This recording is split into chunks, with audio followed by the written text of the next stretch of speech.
आपने ये पंक्तियां कहीं ना कहीं जरूर सुनी होंगी ना कि हमारा देश तरक्की कर रहा है, मेरा भारत आगे बढ़ रहा है। मान्यवर, गौर कीजिएगा इन पंक्तियों पर। जहां बेटियों को देर रात से बाहर जाने की आजादी नहीं है, वो देश तरक्की कर रहा है। मान्यवर, फेसबुक के सीईओ ने बेटी पैदा होने पर 99% दौलत को दान कर दिया था, और आज बेटी पैदा हो जाती है ना तो लोग उसके दहेज के लिए पैसा जोड़ने लग जाते हैं। मान्यवर, यहाँ पुरुषों की जुबान ये तो कह देती है कि हम बेटी को पढ़ाई लिखाएंगे नहीं, इस पद तक नहीं पहुंचाएंगे कि वो एक अध्यापक, डॉक्टर, इंजीनियर बन सके। तो मान्यवर, उस पुरुष को अस्पताल में जाकर ये कहने का अधिकार बिल्कुल नहीं है कि उसे अपनी पत्नी के लिए एक लेडी डॉक्टर चाहिए।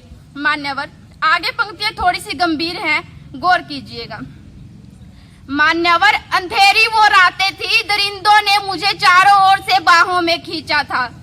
अरे एक ने मेरे मुंह पर हाथ रखा ना तो दूसरे ने आंचल खींचा था। मैं तड़पती रही, चीखती रही, रोती रही, कोई मुझे बचाओ, कोई मुझे बचाओ। मान्यवर, चीख चीख कर ये चीख भी अंत में मुझसे रूठ गई। क्या इतनी अंधेरी वो रातें थी कि कोई मुझे देख न सका, या इतने सुनसान वो रास्ते थे कि कोई मुझे सुन न सका? मान्यवर, इतना भेदभाव क्यों एक बेटा और एक बेटी के बीच में?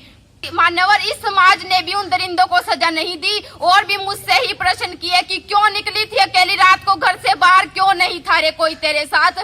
या मान्यवर, इतना ही नहीं, ये कहा क्या मेकअप था, क्या आभूषण थे, या तूने छोटे कपड़े पहने थे जो खून से लथपथ होकर तड़पती रही तू उन रातों में? मान्यवर, इतना ही नहीं, बेटियों से उनके अधिकार छीन लिए गए, मुझसे मेरा अधिकार छीन लिया गया। मान्यवर, इतना भेदभाव क्यों? ये सब कुछ पता है क्यों? केवल आप लोगों की गंदी सोच के कारण हुआ है। मेरे अधिकार छीन लिए गए, बीच चौराहे पर गालियां दी गई, चेहरे पर तेजाब फेंक दिया गया। वास्तव में एक नारी की शत्रु नारी हो गई।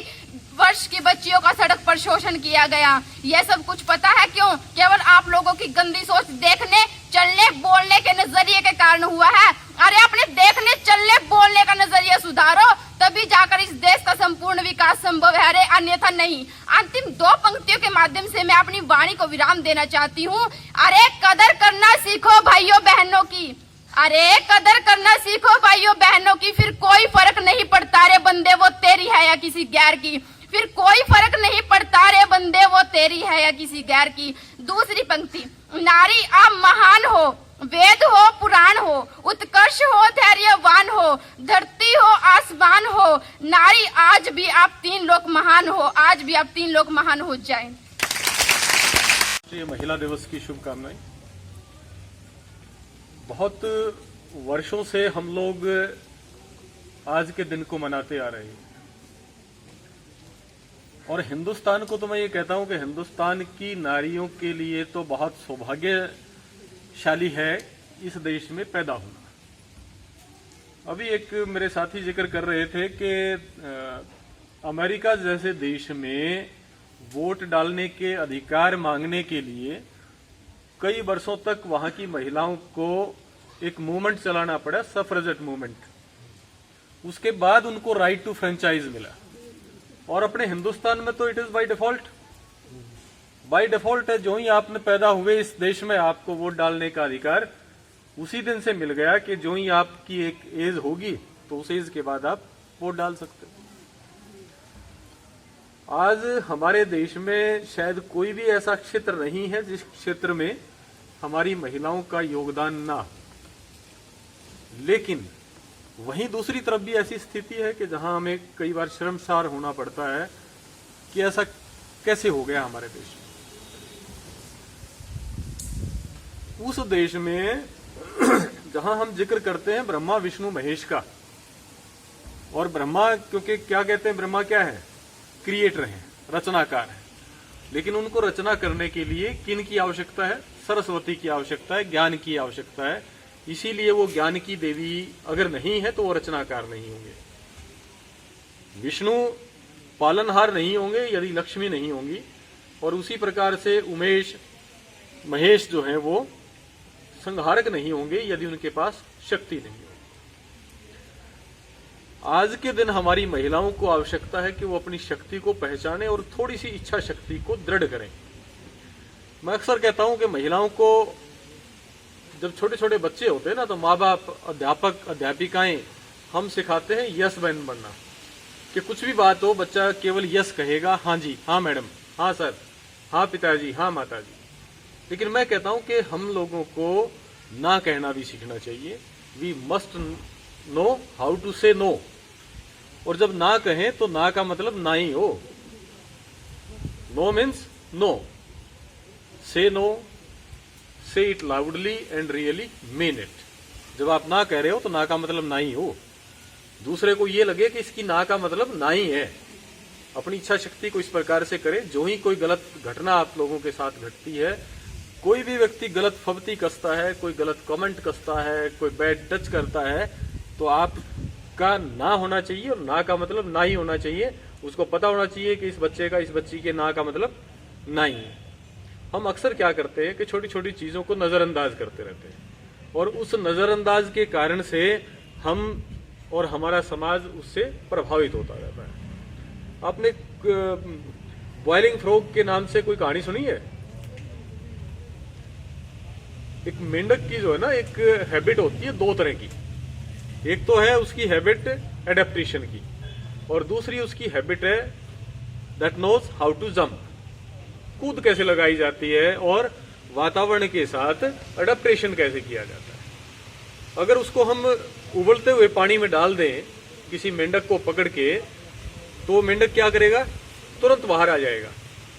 और उसी मेंढक को यदि हम पहले ठंडे पानी में डालेंगे और आहिस्ता आहिस्ता नीचे से बर्नर से हम उसको गर्म करेंगे, तो वो आहिस्ता आहिस्ता बॉइलिंग पॉइंट पे पहुंचेगा पानी, और वो जो मेंढक है वो मर जाएगा, क्योंकि वो आहिस्ता आहिस्ता वो एडेप्ट करता रहता है। इसी तरह से हमारी सोसाइटी में हमारी महिलाएं विशेष तौर से क्या करती हैं कि छोटा छोटा जो उनके विरुद्ध कोई अपराध होता है, कोई छोटी सी घटना होती है, हम उसको दबाते रहते हैं, ना कह नहीं पाते।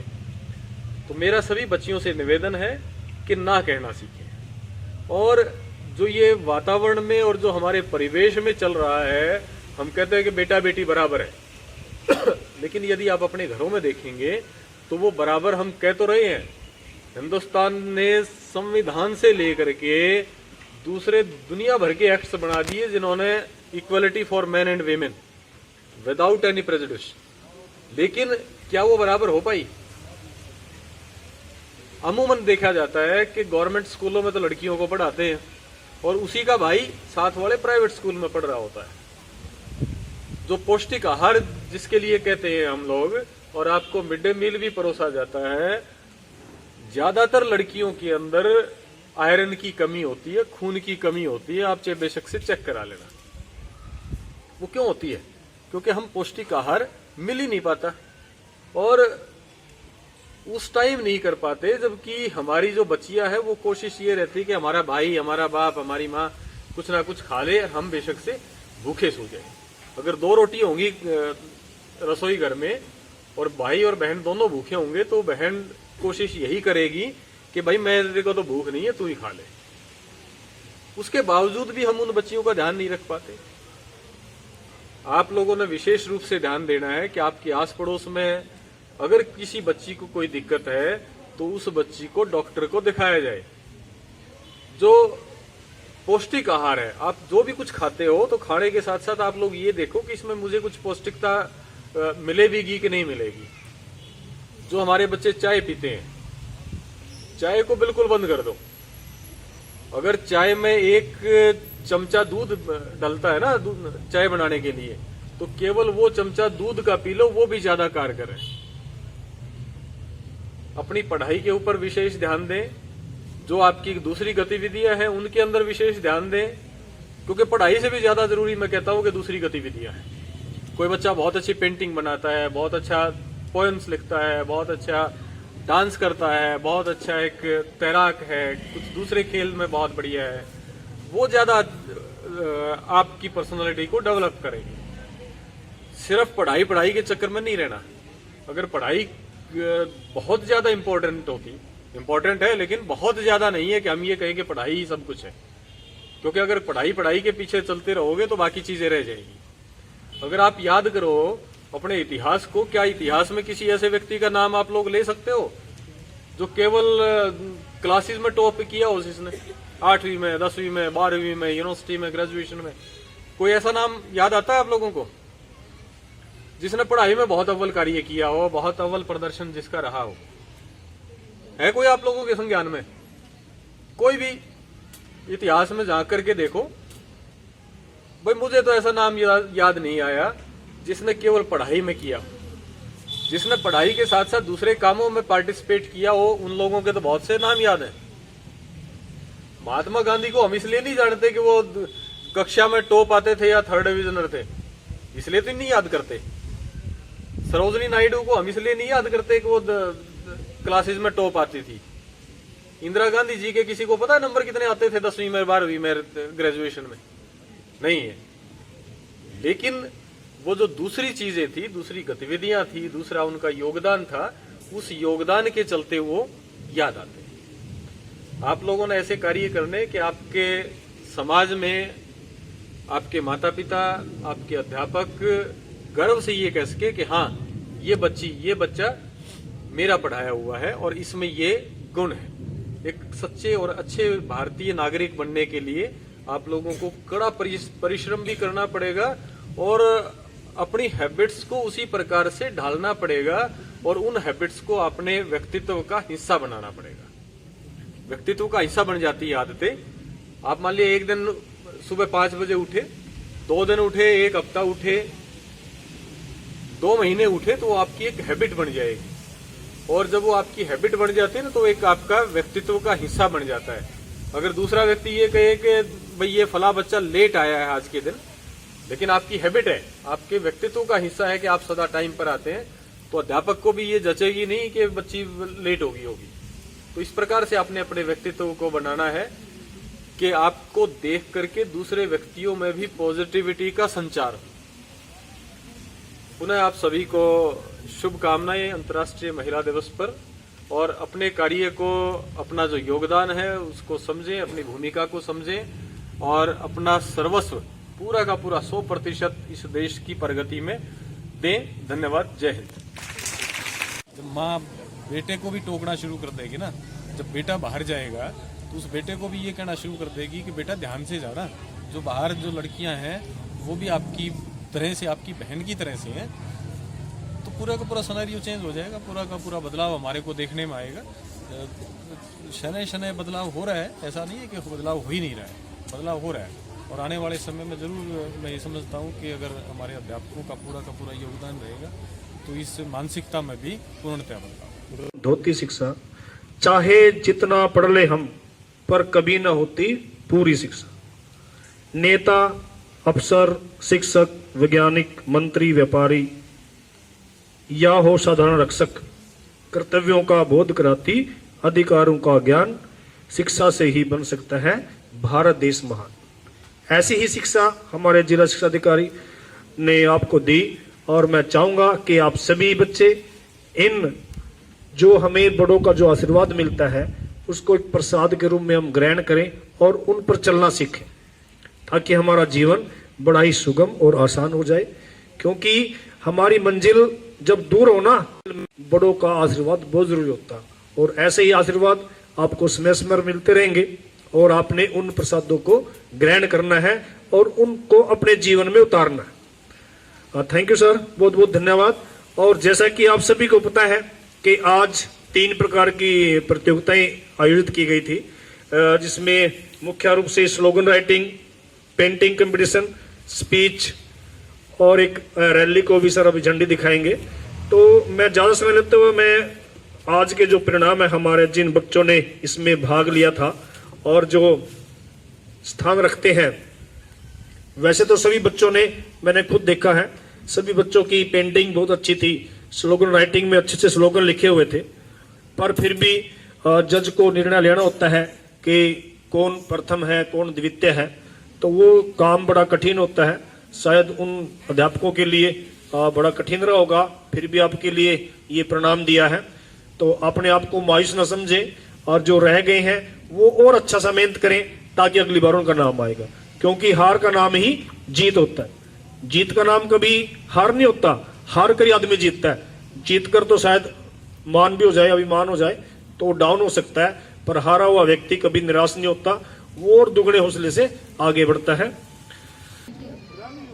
run your behind, where your families, where your families, where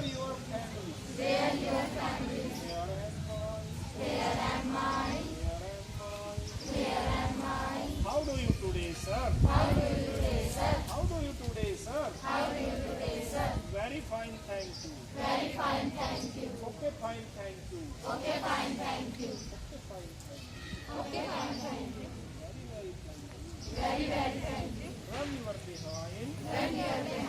Run your behind. Okay, thank you. मैं खुशबू 11वीं एक कक्षा से नारी सम्मान सुरक्षा पर अपने विचार रखना चाहती हूँ। नारी नाम है बलिदान का, निष्पान करने का, देश चुनौतियों का मान, दुखों का मान करने का। किसी भी देश का संपूर्ण विकास जब तक संभव नहीं है, जब तक वहाँ पर एक नर और एक नारी के बीच का भेदभाव समाप्त नहीं किया जा सकता।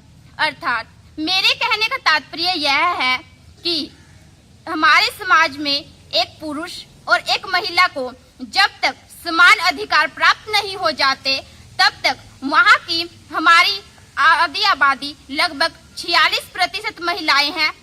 महिलाओं की सहयोग के बिना हम अपने देश की राष्ट्रीय नींव को आगे नहीं बढ़ा सकते हैं। तो इसलिए मान्यवर, अगर मैं बात करूं ना यहाँ महाभारत की, तो महाभारत में द्रौपदी को बड़ी सभा में दांव पर लगा दिया था। एक पवित्र औरत को चीरहरण भरी सभा में किया था। मान्यवर, कैसा पुरुष प्रधान समाज है रे। कभी हमें जुए में हार जाता है, तो कभी लोगों के कहने पर अग्नि परीक्षाएं दिला डालता है। मान्यवर, यहाँ क्षेत्रीय बेटियां पैदा होने पर बड़े मातम मनाए जाते हैं। इतना भेदभाव क्यों एक बेटा और एक बेटी के बीच में? एक बेटी को पैदा होते ही मरवा दिया जाता है, उसे कोख में ही मरवा दिया जाता है। अरे कोख में ही तो छोड़ो, उसे पैदा होते ही मरवा दिया जाता है। मान्यवर, इतना भेदभाव क्यों एक बेटा और एक बेटी के बीच में? मान्यवर, गुरुवर, सहपाठियों, आपने ये पंक्तियां कहीं ना कहीं जरूर सुनी होंगी ना कि हमारा देश तरक्की कर रहा है, मेरा भारत आगे बढ़ रहा है। मान्यवर, गौर कीजिएगा इन पंक्तियों पर। जहां बेटियों को देर रात से बाहर जाने की आजादी नहीं है, वो देश तरक्की कर रहा है। मान्यवर, फेसबुक के सीईओ ने बेटी पैदा होने पर 99% दौलत को दान कर दिया था, और आज बेटी पैदा हो जाती है ना, तो लोग उसके दहेज के लिए पैसा जोड़ने लग जाते हैं। मान्यवर, यहाँ पुरुषों की जुबान ये तो कह देती है कि हम बेटी को पढ़ाई लिखाएंगे नहीं, इस पद तक नहीं पहुँचाएंगे कि वो एक अध्यापक, डॉक्टर, इंजीनियर बन सके। तो मान्यवर, उस पुरुष को अस्पताल में जाकर ये कहने का अधिकार बिल्कुल नहीं है कि उसे अपनी पत्नी के लिए एक लेडी डॉक्टर चाहिए। मान्यवर, आगे पंक्तियां थोड़ी सी गंभीर हैं, गौर कीजिएगा। मान्यवर, अंधेरी वो रातें थी, दरिंदों ने मुझे चारों ओर से बाहों में खींचा था। अरे एक ने मेरे मुंह पर हाथ रखा ना, तो दूसरे ने आंचल खींचा था। मैं तड़पती रही, चीखती रही, रोती रही, कोई मुझे बचाओ, कोई मुझे बचाओ। मान्यवर, चीख चीख कर ये चीख भी अंत में मुझसे रूठ गई। क्या इतनी अंधेरी वो रातें थी कि कोई मुझे देख न सका, या इतने सुनसान वो रास्ते थे कि कोई मुझे सुन न सका? मान्यवर, इतना भेदभाव क्यों एक बेटा और एक बेटी के बीच में? मान्यवर, इतना ही नहीं, और भी मान्यवर, इस समाज ने भी उन दरिंदों को सजा नहीं दी, और भी मुझसे ही प्रश्न किए कि क्यों निकली थी अकेली रात को घर से बाहर, क्यों नहीं था रे कोई तेरे साथ? या मान्यवर, इतना ही नहीं, ये कहा क्या मेकअप था, क्या आभूषण थे, या तूने छोटे कपड़े पहने थे जो खून से लथपथ होकर तड़पती रही तू उन रातों में? मान्यवर, इतना ही नहीं, बेटियों से उनके अधिकार छीन लिए गए, मुझसे मेरा अधिकार छीन लिया गया। मान्यवर, इतना भेदभाव क्यों? इतना भेदभाव क्यों? ये सब कुछ पता है क्यों? केवल आप लोगों की गंदी सोच के कारण हुआ है। मेरे अधिकार छीन लिए गए, बीच चौराहे पर गालियां दी गई, चेहरे पर तेजाब फेंक दिया गया। वास्तव में एक नारी की शत्रु नारी हो गई।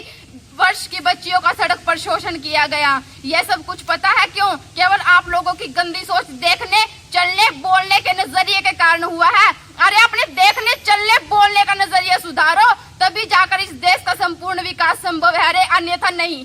अंतिम 2 पंक्तियों के माध्यम से मैं अपनी वाणी को विराम देना चाहती हूँ। अरे कदर करना सीखो भाइयों बहनों की, अरे कदर करना सीखो भाइयों बहनों की, फिर कोई फर्क नहीं पड़ता रे बंदे वो तेरी है या किसी गैर की, फिर कोई फर्क नहीं पड़ता रे बंदे वो तेरी है या किसी गैर की। दूसरी पंक्ति, नारी आप महान हो, वेद हो पुराण हो, उत्कर्ष हो धैर्यवान हो, धरती हो आसमान हो, नारी आज भी आप 3 लोग महान हो, आज भी आप 3 लोग महान हो जाए। जब बच्ची घर में आती है तो प्रथम पुरुष जो उसके जीवन में आता है वो होता है उसका पिता, और अगर पिता उसे सहर्ष स्वीकार कर लेता है एक बच्चे की तरह, बहुत कुछ अलग से नहीं, सिर्फ एक बच्चे की तरह, जैसा उसका दूसरा बच्चा है उसी तरह से अगर उसे स्वीकार कर लेता है, हर घर से ये जब शुरू होती है तो कहाँ फिर बुराई रहेगी। हर घर में है ये, हर घर से शुरू होती है। वहां से अगर माँ का सिर पे हाथ और पिता का साथ हो तो कोई भी लड़की पीछे नहीं रह सकती। हम बहुत सारे उदाहरण हैं, इतने उदाहरण हैं, और आप इसका एक मेन जो मुझे लगता है सबसे पहली शासक जो यहाँ रही रजिया सुल्तान, वो अपने पिता की बहुत ही प्रिय थी, उनके हर बात को वो उससे साथ रखते थे जैसे अपने दूसरे बच्चों को रखते थे। और उसी तरह से दूसरा उदाहरण है हमारी आयरन लेडी श्रीमती इंदिरा गांधी जी, वो भी अपने पिता की इसी तरह प्रिय। तो यहाँ हमें इस बुराई, और अब तो नारी वैसे ही शक्तिहीन नहीं है क्योंकि हमारी सरकार भी साथ दे रही है, इतने सारे एक्ट कानून और बहुत सारे जैसे आज हम दिवस मना रहे हैं, तो नारी शक्तिहीन नहीं है। अपने आप को पहचानो, साबित करना है अपने आप को। सिर्फ ये पारिवारिक बुराई है। अगर परिवार में पिता का साथ रहे, माँ का सिर पे हाथ रहे, तो कोई लड़की कम नहीं है।